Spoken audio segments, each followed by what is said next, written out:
Heather, it's great to have you on the podcast today. How you doing? Adam, thank you for having me. No, you're very welcome.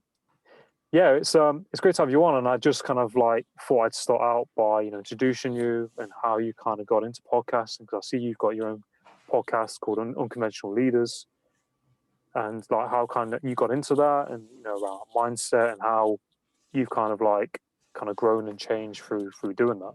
Sure. I've been podcasting about 3.5 years. Started the show because I wanted to get a message out there, but I tried blogging for a little while. Blogging I didn't really enjoy.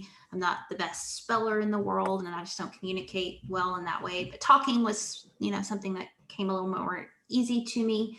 So started the show to connect with leaders who were a little bit outside of the box and didn't fit the traditional mold of leadership and making a difference, and just wanted to kind of normalize those who felt a little bit outside of the box. That a lot of people do, but that doesn't mean that you're less than or inadequate. In fact, most of the things that sets you apart is really your gift and a way that you can make a dent in this world. So it's been a gift. I've connected with hundreds now of different leaders around the world. And the common thing among them all is that they're scared out of their mind. They second guess themselves. They're all insecure, but they're driven by a deeper purpose, a deeper why. And it's super inspiring. Yeah, no, I think it's great that you've created this podcast and you're able to connect with lots of different people from different backgrounds and people in those leader roles.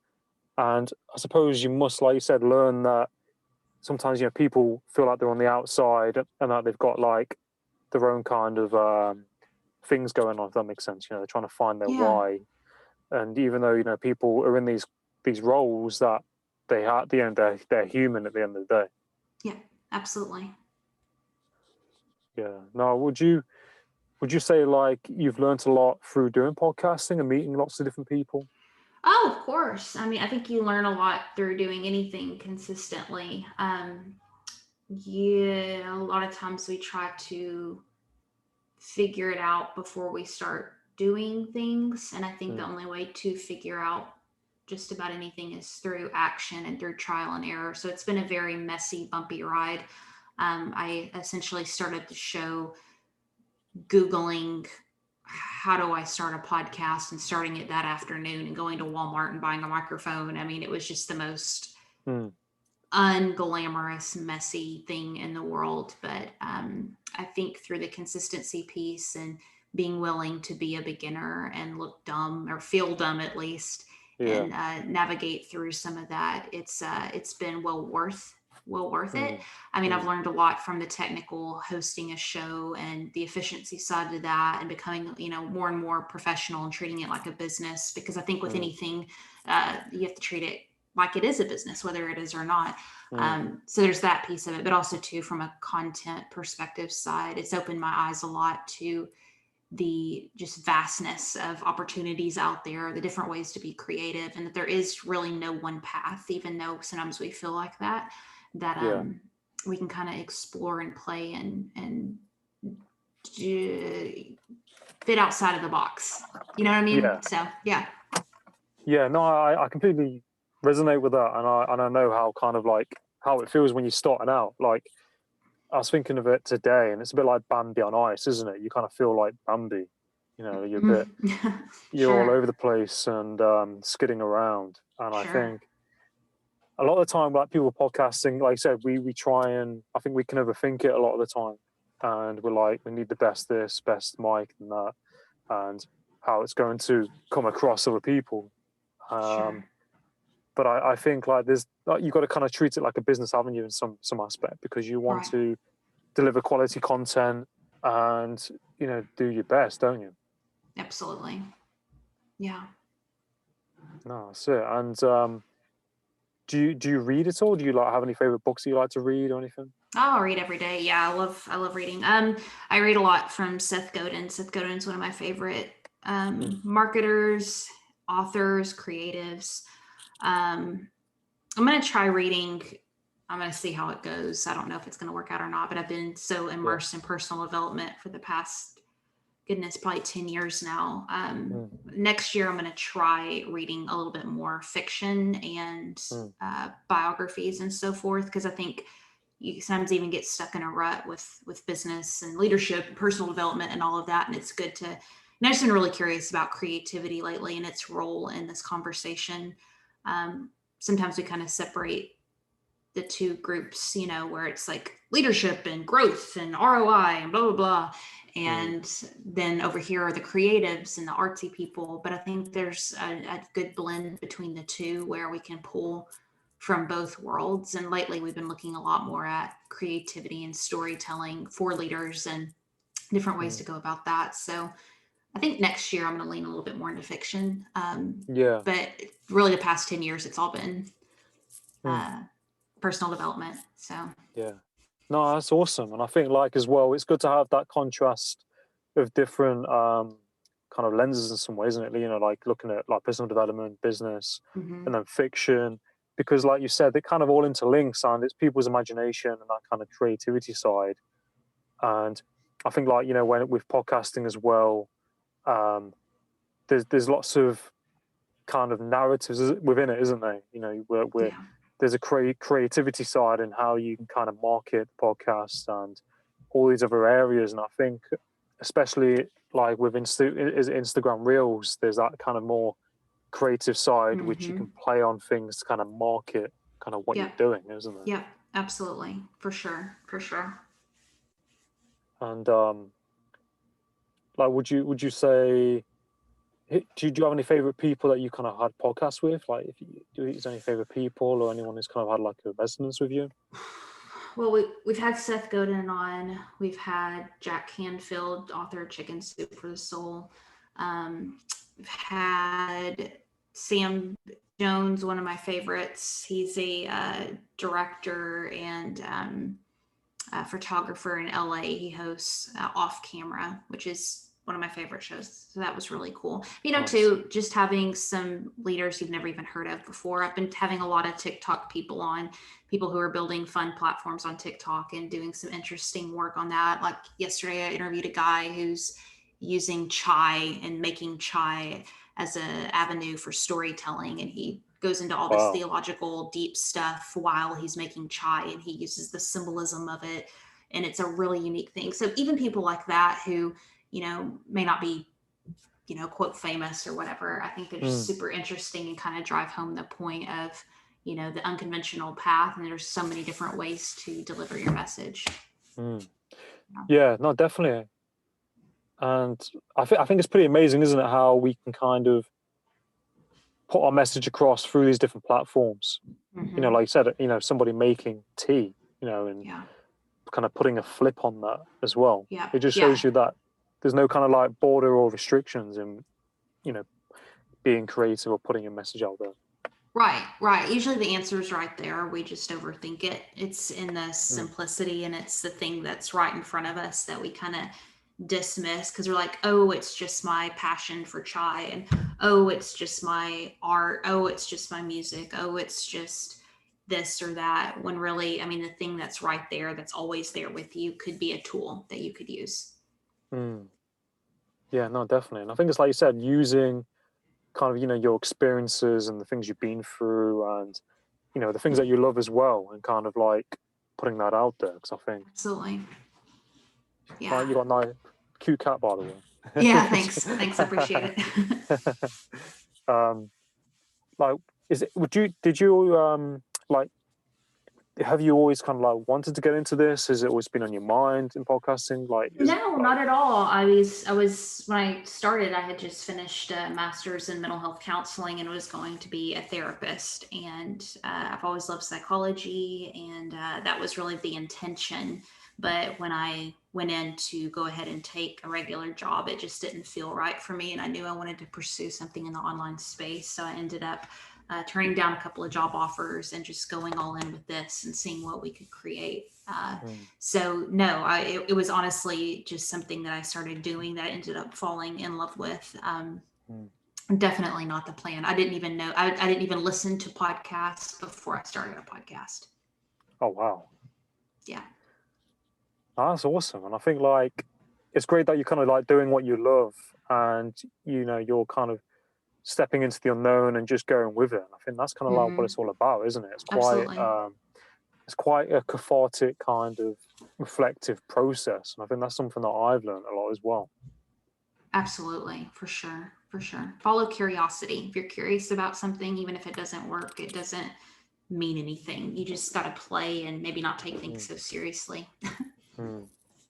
Yeah, no, exactly. And I think you kind of learn a lot about the process, don't you? I think I used to like Mm-hmm. hit the ground running and be confident straight away. And I think through this, it really does kind of challenge you, you know, lots of different ways. And earlier was talking about like kind of like time management and managing, you know, Zoom calls and different ways of doing it. And you mentioned to me you can automatically put in your Zoom link to the scheduling link, which I didn't know. And I Yeah, think like you learn about time and different time zones and communication and listening as well. I think that's quite a big absolutely. thing. Yeah, for sure, for sure. Do you have any like role models or anyone you kind of like look up to, like professionally or personally, Yeah, I mean, I or mentors? that's such a hard question. There's so many different pieces of people that I appreciate and love. I love how Ellen can be super funny, but also too has such meaningful content. I love Oprah and that she's Mm, always leans into really hard questions. I admire, you know, these young kids who are on TikTok and putting out their content and sharing their stories. I've talked to someone yesterday who was severely burned as a child, and he's 21 mm, years old, and he's getting online and sharing his story, and you know, getting hate and getting people saying really nasty things, but still showing up for the people who are resonating with his story. So there's just different bits and pieces that I admire about so many different people. I think it all comes back to that humanity piece and the willingness mm, to show up in the midst of discomfort and mm. insecurity, and the commitment to the craft to get better and to always be approving and realizing that that's a very, very slow process. We don't come out of Mm, the gates good at almost anything. Like you might have a natural talent towards something, but everything takes intentional work, and the dedication to that craft, I think, is a super interesting and admirable trait mm. that's in a lot of people. So Yeah, yeah, no, exactly. And I think it's definitely, you know, like amazing how you can connect with certain people and you can kind of take things from their experiences and their stories, and it almost makes you kind of think about you know what you're doing and you know where you're at with things because absolutely. you meet people, don't you? And you know, I think networking is great as well because you can, you know, do a podcast with somebody, connect them with somebody else, and there's like a rewarding side to it as well because you can see other people, meet people that you've met, and they might have a good podcast to experience, and then they do something. For sure. Absolutely. Yeah, no, that's it. And like, what would you say to people who you might be wanting to start out in podcasting or you know in business or anything like that? And they, I think finding someone who's doing something very similar and mimicking exactly what they do, you don't have, I think having a mentor and a coach is a fantastic idea, but you might not necessarily be able to afford it off the bat. mm, So you can literally stalk people online and find out almost exactly how they did almost anything. It's mm. just a matter of reverse engineering things. So if you really admire someone's, let's say, our cat's going crazy. Yeah, Would you mind it's okay. feeding me? It's okay. YouTube channel. Yeah. Essentially what you do, I think one of the greatest things you can do is always scroll back to the very, very, very beginning, because a lot of times, let's use a YouTube channel for example. Let's say you're like, I want to become a vlogger and I want to have this big YouTube channel, blah blah, and you go to this person who's super famous and making tons of money from it. Mm, You're going to immediately compare your beginning to their year 9, and mm, you know that they've been doing it 9 years, but there's still dissonance between your work and theirs. But if you scroll, if that person was brave enough to leave their beginning stuff up, if you scroll to the very, very, very, very, very beginning, you'll see content that they started off with that's equivalent to yours. And first of all, that normalizes that, hey, they weren't always awesome at what they did. They started too. But then you can start slowly watching them over the years and different things that they changed, different ways they've evolved. And you can literally mimic almost exactly what they've done. You can read it. You can ask people who were in their circle. They'll tell you flat out on podcast interviews and stuff. None of this stuff is really hard logically. It's hard internally. Like, what to do is what we think we need to know, but really figuring out how to do it from a guts, bravery, courage, heart, soul type thing. That's what people really struggle with. That's what I struggle with. Maybe you too, I don't know, but the answers are all there in Google and on YouTube. We can figure it out. It's just getting over ourselves. Yeah.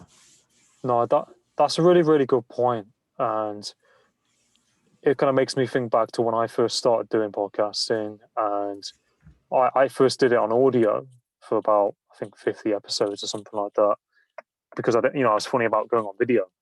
And then when I did video, I was, kind of throwing myself in the deep end because I've never really done it before. And I think, like you said as well, you're looking at other podcasts and what other people are doing. It's easy to compare yourself to what they're doing and where they're at. And I think, like you said, it's important to reflect back some of their early footage or content, and you can kind of see, like you said, you're kind of on par with them, and how much work they put in to kind of get to where they are. And I watched a lot of Joe Rogan before doing podcasting, and the other day I looked at one of Joe Rogan's early episodes. I think it's like episode 150 or something like that, and there's a guy on a couch, like just chilling out, and there's like loads of stuff on this table, like a crappy projector on the wall. And I was like, oh my God, that's the same guy. And you can see how he's kind of molded and gained experience and grown from that.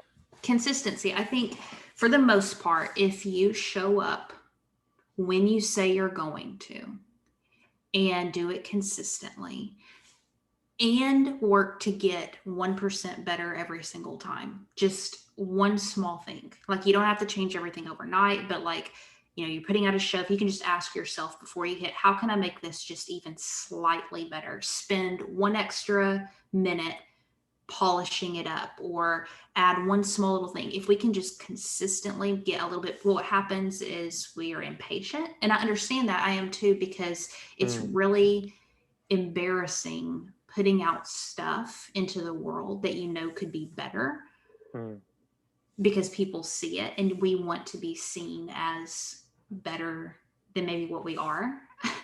And that humility to put something out and be like, there's so much room for improvement, but here it is, world. Here it is, people to reject, or people to not listen to, or people to not like, or whatever. That's super hard. And not a lot of people have the stomach for it. So I don't think it's people who have the best talent who always win. I think it's people who are the most stubborn, and can wade through all that discomfort. Yeah, no, that's so true. And I think, like, as well with that, when you're putting out content on the internet, it goes global, and like you said, you have to kind of go to that vulnerable place and really kind of like self-reflect, isn't it? Because you can put something out and be like, well, it's not too good, it's okay, could do better. And I think it takes a lot of courage to go to that place and to kind of be honest with yourself, isn't it? And to be genuine. For sure. For sure. I saw your reel on Instagram before I came on. It was quite funny with the you did a video, and it's like how kids get out of cars. Oh yeah. It was pretty fun. And it's trying new things, like you said, isn't it? Probably changing, being yourself, but kind of doing different things, like you said, or being like that 1% better each time. Yeah, and throwing things against the wall and paying attention to what resonates with people. Like with the kids getting out of the car, like my brand and the things I'm putting out in the world doesn't necessarily have anything to do with like parenting or kids or anything like that. But I mean, just for fun, why not? Yeah. I was doing some content on TikTok with that, and it had popped on TikTok. It was like I don't know, I think it was 600,000 people for my part one. Wow. And that was months ago. And I was like, oh, I wonder why people. So I was like, oh, let me just do a part two. No big deal. So I put that on Facebook, and now we're at like Yeah. 4.5 million on Facebook right now. And it's Wow. just like popping. But that's because I was paying attention to what people were responding to. Yeah. Yeah. But in order to get response, you have to put something out there. So you're throwing things out, you're seeing what feels good to not only you, but also to what resonates with your audience. And a lot of times we'll throw something out and we're like, oh, nobody's paying attention to this. Well, that's normal. Like, it's Yeah. hard to get people's attention. We're all busy. It's really hard to figure it out. And I'm still figuring it out. I mean, I've been putting consistent content out for years now. And I feel like I'm just now getting into a groove, and I still have a lot of questions, and I'm still playing with stuff. But again, that humility piece of like throwing things against the wall and understanding that 99.9% of it won't stick. But will you keep throwing it at the wall to see which part does? And then will you be willing to shift and adjust and pay attention to that one noodle on the wall that's stuck there, and, Yeah. roll with it? Yeah. No, I think that's so true, and I like how you kind of put that, and it just shows you, doesn't it? Like, there is a kind of algorithm or system, where people watch certain things or get certain coverage. But I think, like you said as well, it is difficult, and it's kind of it's just how it is. It's kind of meant to be difficult, I think, isn't it? And Yeah. I think if it was easy, I don't think people would appreciate it as much. I think Yeah. if people were chucking out content and getting lots of views and feedback, you kind of, like I said, I kind of have to earn that, don't you? You kind of have to earn Yeah, that. and then it makes you appreciate the people who you think were just lucky a lot more. Like, it helps you see them in a completely different light. Like, I know that I've looked at people before and like, that must be nice, and oh, they're this and they're that, and we cast so much judgment on people that are doing things we want to do, but we don't realize the work and the effort that it takes to get there, period. And also to the weight of um the negativity online and all of that, because every piece of content that you put out that does really well, 10% of the people will say horrible things to you. And Yeah. that's for those of us who are small creators who are putting things out, and like, we're not famous, we're small creators, and there are people so hateful. Imagine the scale and the weight of being in the public eye and putting out content, and then just having like people who literally don't know you but hate you. It just Yeah. makes you appreciate it a lot more, because not saying that everybody who's famous or whatever is cool or whatever, because they're totally not. But through creating, you start to appreciate and respect creators more, because you get a small taste of what they deal with constantly. Yeah. Yeah, no, that's a really good point. And I think that's not really spoken about too much. And I think it's something that you have to kind of understand, kind of going into the game almost, don't you? It's kind of like For the sure. nature of the beast. And Hmm. I've had a few like criticisms, starting out, and when you're not used to it, it can be quite hurtful. You're like, gosh, like, I think if you overthink it too much, you can it can just spiral. And I think you have to just kind of like learn almost, don't you, to try and Hmm. deal with it in a certain way. Um, I had some guy say to me, "Why are you doing your podcast in the car?" And I was like, "Well," he said, "Oh, you're not meant to be driving whilst doing a podcast." And I was like, "I'm not driving." And then he said something else, and I was like, "Look, I'm just gonna block it and not go there," because it's kind of like Right. adding coal to the fire, isn't it? Right. Yeah, people always there's always something to say. Yeah. And it's just, yesterday someone was telling me on the show, and it was such a good point. They're like, there's two different fields. I mean, there's a lot of different, Yeah. levels of energy, but overall, if we were to just simplify it, there's two different camps of energy that you can lean into, and there's always going to be this negative energy in people saying certain things, but we have the choice to like lean into what's good and what's right. And that is so conscious. Like, just before I got on this call, Mm. somebody said something just crazy to me, and like, I was like, okay, I have a choice to whether like lean into that and be like, this complete stranger online who doesn't know anything about me. I could like lean into that and let their judgment take away from all of the good. And it's literally a conscious choice. You have to stop in the middle of it and like lean into what you want to feel, because if you just got pulled by all of people's opinions, like this quote on my wall right here, it says, if you don't design your life plan, chances are you'll fall into someone else's plan, and guess what they have planned for you? Not much. That's Jim Rohn. And so that's, to me, saying, you know, if we just go with the waves of what other people think and feel and their opinion of you, we'll be thrashed around and literally our entire lives will be taken from us. Are we happy with who we are? Are you proud of the show that you have? Do you feel comfortable doing what you do? That's what matters at the end of the day.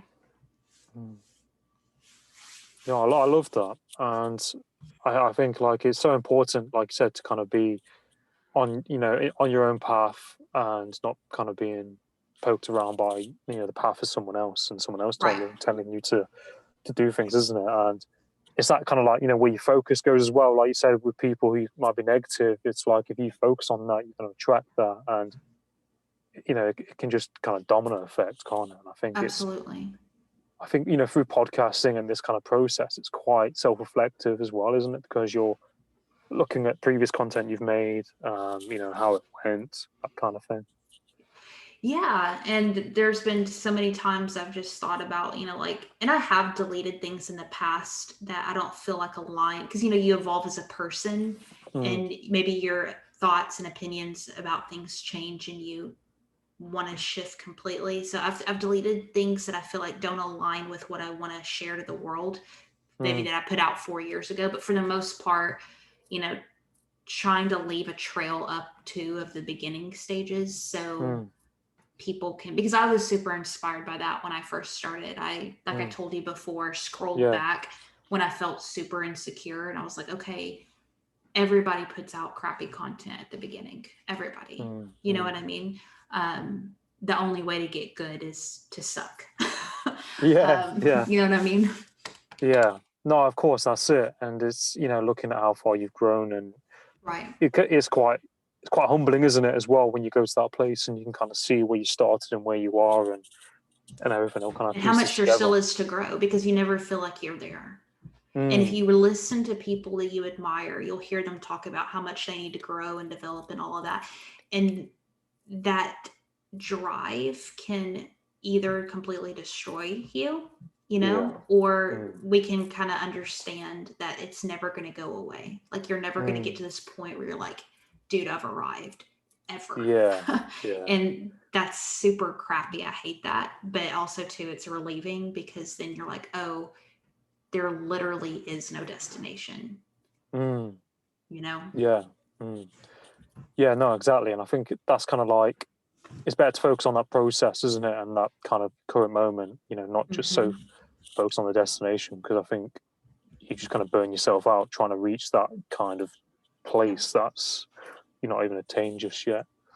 Nice. No, I agree. But I know you're pushed for time. But no, it's been great talking to you, Heather. And where can people find you on social media and your podcast and that kind of thing? Well, I don't think that's important. I think what people need to do is subscribe to your show and leave you a good review and rating, 5 stars, and share it out with a friend. I just want to, you know, honor you and what the work you're putting out into the world.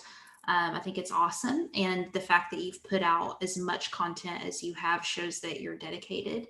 And you're going to go somewhere with this. Awesome. And I can't wait to see where that is. So everybody hit subscribe and leave him a review. Yeah. Oh, thank you, Heather. Really appreciate it. Sure. Really means a lot. But have a great day, and I wish you all the best in what you're doing. You too. Thank you. Take care. You're welcome.